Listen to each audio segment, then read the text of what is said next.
Muling nakaranas ng agresibong aksyon mula sa China ang barko ng Pilipinas sa Pag-asa Island.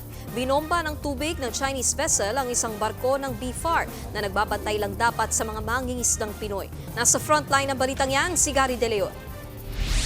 Bandang alas 8 kaninang umaga sa Pag-asa Island, nilapitan at binomba ng tubig ng Chinese Maritime Forces ang isa sa mga barko ng Bureau of Fisheries and Aquatic Resources o BFAR ng BRP Datu Pagbuaya.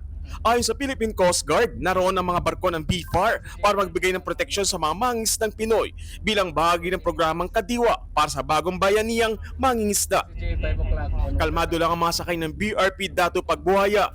Hindi nilubayan ng Chinese vessel ang ating barko at bandang alas 9 ng umaga, binomba ulit ng tubig ng CCG vessel na may bow number 21559 ang Datu Pagbuaya.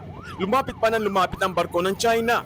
Kita sa mga larawang ito na dinikitan ng barko ng China ang BFAR vessel habang binobomba ng tubig.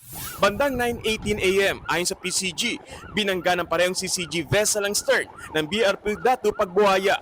Nagkaroon daw ng minor structural damage sa barko pero wala naman nasugatan sa mga sakay nito.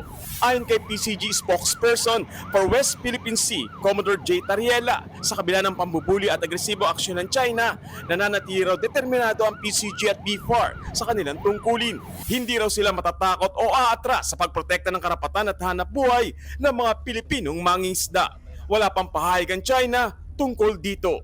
Nagbabalita mula sa frontline, Gary De Leon, News 5. Mga kapatid, Nikki de Guzman po. Para sa mga impormasyong dapat ninyong malaman, mag-follow at mag-subscribe na sa social media pages ng News 5.